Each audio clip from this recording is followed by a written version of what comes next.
Hi, I'm Kenzie. 3 days ago, I gave birth to the most beautiful baby girl in the world, Lily. After 36 hours of labor, I was exhausted but blissfully happy, watching my daughter sleep in the hospital bassinet next to my bed. My best friend Zoe had just left after bringing me fresh clothes and my favorite snacks, promising to return in the morning to drive us home. "Get some rest while you can," Nurse Deanna told me with a knowing smile as she checked my vitals. "Trust me, you're going to need it." I know, I laughed, settling back against my pillows. "Everyone keeps telling me that." "Because it's the truth," she winked.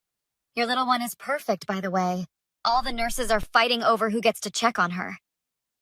"Thanks for taking such good care of us," I said, feeling my eyelids growing heavy.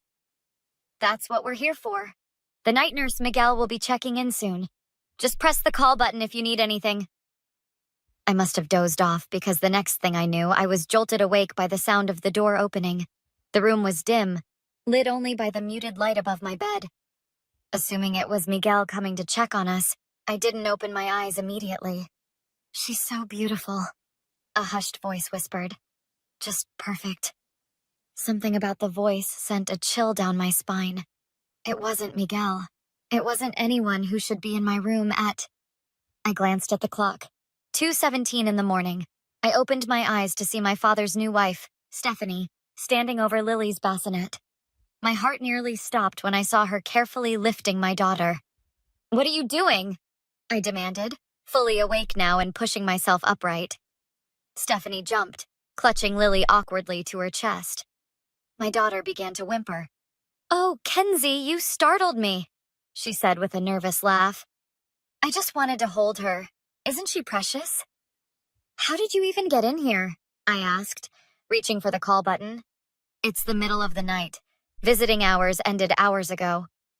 "I told the desk I was your sister," she said, still not making any move to put Lily back. "Your father wanted pictures." "Dad knows I'm not ready for visitors yet," I said, my pulse racing. "We agreed he'd come tomorrow. Put Lily back in her bassinet. Now." Something changed in Stephanie's expression.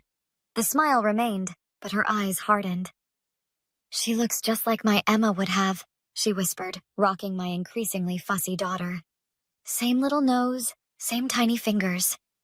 I knew about Emma, the baby Stephanie had lost during pregnancy 2 years ago, before she met my father. Dad had mentioned it once, explaining why they'd gotten married so quickly despite dating for only 6 months. But this was something else entirely. "I'm sorry about Emma," I said carefully, inching toward the call button. "But Lily is my daughter. Please put her down." "Shh, it's okay, Emma," Stephanie cooed to my baby, ignoring me completely. "Mama's here now." Terror shot through me as Stephanie turned toward the door, still holding Lily. "Where are you going?" I demanded, lunging forward despite the pain from my C-section. "Stephanie, stop!" "We're just going for a little walk," she said, her voice eerily calm. "Don't worry about us." I hit the call button repeatedly, then shouted for help. "She's taking my baby! Someone help!" The door burst open and Miguel rushed in, quickly assessing the situation. "Ma'am, I need you to hand that baby back to her mother right now," he said firmly to Stephanie. "But she's mine," Stephanie insisted, backing toward the wall. "Look at her, she looks just like me." "Security to room 307 now," Miguel said into his radio, never taking his eyes off Stephanie. "Ma'am, please place the baby back in her bassinet." What followed was chaos. Security arrived, then the police. My father was called. I held Lily, shaking and crying, while Zoe, who had rushed to the hospital after my frantic call, sat beside me, her arm around my shoulders. "I can't believe this," Zoe whispered as we watched the police handcuff Stephanie in the hallway. "Your dad's only been married to her for what, 8 months?" 7, I corrected, kissing Lily's forehead. "I never liked her, but I never thought she'd—" I couldn't finish the sentence. Detective Lisa Morris entered my room, her expression compassionate but professional. "Miss Walker, I'm Detective Morris. If you're up to it, I'd like to ask you a few questions about what happened tonight." And that's how my journey into the most unexpected legal battle of my life began. with my newborn daughter in my arms and my stepmother in handcuffs. So she just walked right into the maternity ward? Zoe asked the next morning as she helped me pack my things. We'd been moved to a different room after the incident, with a security officer stationed outside. Apparently, she told the receptionist she was my sister, I explained, wincing as I bent to pick up Lily's blanket. Dad says she's been obsessed with my pregnancy, but he thought it was just excitement about being a grandmother. Step-grandmother, Zoe corrected sharply. And that doesn't explain trying to walk out with your baby at 2 a.m. The door opened, and my father walked in, looking like he'd aged a decade overnight. His eyes were red-rimmed, his normally neat hair disheveled. Kenzie, he said, his voice breaking. I don't even know what to say. You could start with how your wife managed to convince herself my baby was hers, I suggested, unable to keep the edge from my voice. Dad collapsed into the chair beside my bed. I had no idea she was this unwell. She's been seeing a therapist since Emma, but she told me she was doing better. Last night, she said she was going to visit her sister in Portland. Well, she came here instead, Zoe muttered. Dad looked at her sharply. I know you've never liked Stephanie, but she needs help, not judgment. She needs jail time, Zoe shot back. She tried to kidnap Lily. Both of you, please, I interrupted, glancing at my sleeping daughter. This isn't helping. A knock at the door preceded Detective Morris, who entered with a tablet in hand. Miss Walker, Mr. Walker, she nodded. I have some information you should know. Did you find something? Dad asked anxiously. We searched Mrs. Walker's personal effects and found several concerning items, Detective Morris said, swiping through photos on her tablet. A birth announcement she'd created with the name Emma Walker. Baby clothes with that name embroidered on them. And a nursery set up in your spare bedroom, Mr. Walker. Dad's face drained of color. What? There's no nursery in our house? It's quite elaborate, Detective Morris continued, showing us photos of a fully decorated pink and white nursery. According to timestamps on the delivery receipts we found, it was set up about 3 weeks ago. That's when I was put on bed rest, I said quietly. She knew my due date was coming up. I had no idea, Dad whispered. I work such long hours and that room is at the end of the hall. She told me she was using it for crafting. She was crafting, all right, Zoe snorted. Crafting a plan to steal Kenzie's baby. We also found these, Detective Morris added, showing us photos of what looked like social media posts. She created fake accounts where she announced the birth of her daughter Emma. She even photoshopped ultrasound images with her name on them. Oh my God, I breathed, instinctively reaching for Lily's bassinet to make sure she was still there. Mr. Walker, when was the last time you saw your wife's therapist? Detective Morris asked. Dad looked confused. I've never met her therapist. Stephanie said she preferred to keep that private. Detective Morris nodded as if this confirmed something. We can't find any record of her seeing a licensed therapist in the last 6 months. The name she gave you doesn't match any practicing therapist in the state. So she's been lying about getting help too, I said, the pieces falling into place. What happens now? Mrs. Walker is being held pending arraignment, Detective Morris explained. She'll undergo a psychiatric evaluation, but regardless of her mental state, attempting to remove an infant from a hospital is a serious crime. After Detective Morris left, promising to keep us updated, an uncomfortable silence fell over the room. Dad, I finally said, I need you to understand something. I'm filing for a restraining order against Stephanie, for me and for Lily. Kenzie, she needs help. And she'll get it, I interrupted firmly. But my priority is protecting my daughter. If you can't support that, then I need you to leave. Dad looked torn, his eyes moving between me and Lily. She's my wife, he said weakly. And this is your granddaughter. I countered, feeling my heart break a little.